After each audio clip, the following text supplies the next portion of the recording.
AI, it seems like it's everywhere you turn these days. It really does, doesn't it? And it's exciting. Right. But if you're the one tasked with actually bringing AI into your organization, it can feel like a pretty massive undertaking. Absolutely. So that's where our deep dive comes in today. Okay. We're going beyond just the algorithms and really focusing on the human side of successful AI adoption. Which is, I think, often overlooked. Totally. And to help us unpack this, we're going to be tapping into the insights of Helena Tronner. Okay. She's the CEO of Know It Solutions Datalytics. Wow.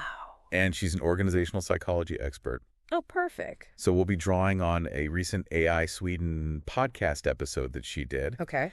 And also a blog post that she wrote that nicely summarizes her key points. Great. And, one of the things that really struck me as I was going through all this material was how much of AI success actually boils down to something that we usually associate with, well, just being a good team player. And what would that be?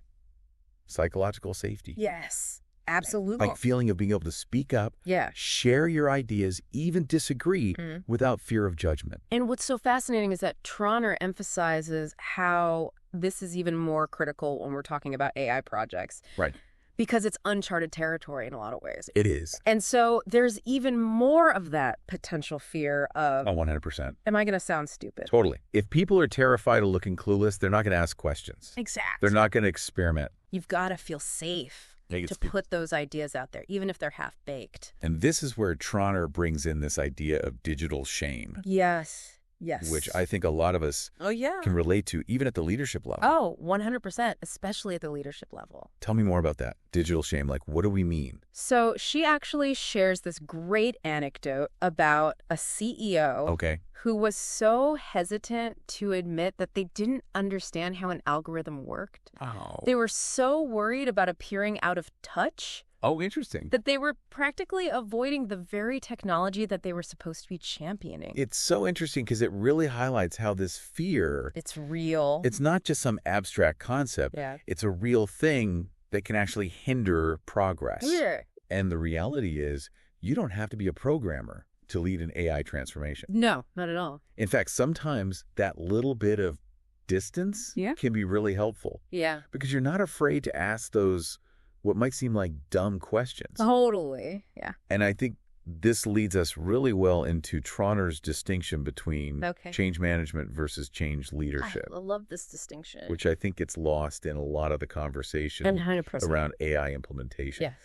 So talk to me about that. Like, what's the difference? How do those two things play out?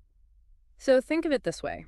Traditional change management might involve handing everyone a step-by-step guide to using the new AI tool. Okay. Change leadership is getting people excited about how this tool can revolutionize your entire customer experience. So it's less about dictating and more about bringing people along on that journey with you. Exactly. Less about the what and more about the why. Yes, precisely. And understanding that it impacts the entire organization. It's not just an IT issue. Exactly. Right. It's not siloed. Yeah, it touches everything. And in fact, that's something that she emphasizes throughout. You can't have these different departments operating in isolation when it comes to AI. Because it's not a separate entity. Right. It needs to be woven into the fabric of how the business operates. It's like, imagine you're trying to implement an AI-powered chatbot for customer service. Okay. You can't just have the tech team off. Working in a vacuum. Exactly. You need marketing's input on the brand voice. Right. What are the pinpoints that we're hearing from customers? Exactly. You need customer service to tell you what's actually frustrating people. Yes. So you need that cross-functional collaboration to get a holistic view. 100%. And make sure that you're actually solving a real business problem. Because otherwise it's so easy to get caught up in the new tool syndrome. Yes, where everything looks like a nail. Right. We've got this new AI hammer. Exactly. Everything starts to look like a nail. Love it. And we can't approach it with that lens. We can't. Right. You gotta be thoughtful about it. Yeah. And I feel like in the AI space, you hear so many of those success stories. Totally. But almost every single one involves some element of trial and error. Of course. Like a few flops along the way before they got it right. And that's why I think this idea of failing fast and learning fast is so critical in this space. Totally. And Tronner talks about that. It's about shifting the perspective from seeing failure as this catastrophic thing to an opportunity to learn, right? Which goes right back to that psychological safety. It all comes back to that, yeah. Because if you're operating from this place of fear, totally, mistakes are punished. Right. You're never going to encourage that level of experimentation. Yep. People need to feel safe to try new things. 100%. To push the boundaries a little bit, even if it means, maybe it doesn't go exactly according to plan. Totally. And that's where leadership plays such an important role, too. Yeah. Because you can tell your team to embrace failure until you're blue in the face. Right. But if you, as a leader, are freaking out of course every time something goes wrong, it's not going to work. It's not going to land. Exactly. You have to model that behavior that you're talking about. And be okay with being a little bit vulnerable. Yes. Because I think there's this misconception, especially in the tech space, that as a leader, you need to have it all figured out. Oh, 100%. But that's so not the case. And actually, I think the opposite is true. Like, the best leaders I've seen are the ones who can openly say, I don't know. Yes. Bah. Like, I don't know, but let's figure it out together. Yes. Like, that is such, it's such a critical, huge distinction. And it makes me think about this quote. It's like, fail early, fail often, but always fail forward. Oh, I love that. And I feel like that really encapsulates this idea of how do we view those setbacks? How do we reframe those? And I love how Trauner talks about like very practical things that leaders can do to foster this in their teams. Okay. And one of the things she talks about is creating dedicated space for experimentation, like AI labs or innovation hubs. So giving people permission and a dedicated space.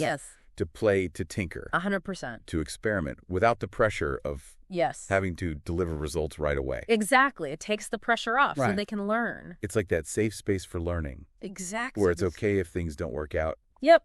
Try out new AI tools, bounce ideas off of each other. Yeah. Maybe it's a total flop. Right. It's fine. You're not going to get in trouble for it. Right. Exactly. And I think celebrating both the successes, but also those failures along the way. They're the learning moments. Those are the moments. Right. It doesn't always have to be this big, huge AI breakthrough. Right. Sometimes it's those small, incremental improvements. It's all those little learnings. That add up. Exactly. To something bigger. And celebrating those, right? Yes. That keeps the momentum going. Because otherwise it's so easy to get bogged down. It's easy to lose steam. It is. When it feels hard and when you're not sure you're on the right track. And it's hard to see the forest for the trees. Right. Sometimes when you're in it. 100%. And so I love that idea of like recognizing those small wins. Those little wins. It's about knowledge sharing, right? Yes. It's huge. Because knowledge is power. Yes. But only if it's shared. 100%. Otherwise it's worthless. It's useless. Just sitting there. That's true. It's true. So fostering that culture of continuous learning and improvement. Which I think ultimately leads to for sure. A more innovative, more adaptable, more successful organization as a whole. 100%. And that's what we're all striving for. Right. Especially as we're navigating this age of AI. Totally. But as much as we're talking about creating that culture of experimentation. Of learning, of failing fast. Yeah. There's a flip side to that. Okay. That I think is also really important. It's like we can't just tell people, go experiment without giving them some kind of direction or structure. Like sending someone into a jungle without a map. Exactly. Or any clue about what they're even looking for. I mean, and it goes back to that distinction between change management and change leadership. Yeah. You can't just throw these AI tools at a problem and hope for the best. Hope for the best. You have to have that vision. A vision. Yeah. And a way to communicate that effectively. And I think that's where those hubs can be so helpful. Yeah. Right? Because it gives that structure, that framework. Exactly, for the experimentation. Yeah, and having those what-if conversations. Yes. Like, okay, what if we use it in this way? What would that look like? What data would we need? Right, exactly. And I think having that shared understanding of what success looks like also makes it easier to celebrate those small wins along the way. 100%. Because it's not always about these big, flashy AI breakthroughs. Of course, yeah. Sometimes it's the incremental stuff. It's the little things. That really adds up over time. Totally, yeah. And acknowledging those. Yes. I think that's what keeps people going. Keeps the momentum going. Exactly. Because it is a journey. It's not a destination. It's a marathon, not a sprint. It really is. There's going to be detours, roadblocks, maybe even a few wrong turns. Exactly. Yes. Exactly. But as long as you have that. As long as you have the vision. Shared vision, that trust, that willingness to. Trust. Yeah, and just embrace it all. Embrace the unknown. Yeah. Which I love. Because it really speaks to this idea of approaching AI transformation with that human-centric mindset. Yes, 100%. Prioritizing curiosity, collaboration. It's about the people using the technology. So well said. And on that note, we're going to wrap up this deep dive into the human side of AI transformation. Oh, awesome. Hopefully you're walking away with some really valuable insights, some practical tips, and maybe even a renewed sense of excitement for all of the possibility that AI holds. Yeah, for sure. And as we always like to say, it all starts with a single step. It does. So what is that one small action that you can take to maybe foster that spirit of curiosity, collaboration, continuous learning? What's that one thing? Yeah. Food for thought. Love it. As you continue on your AI journey. Yes. And until next time, happy exploring. Sounds great.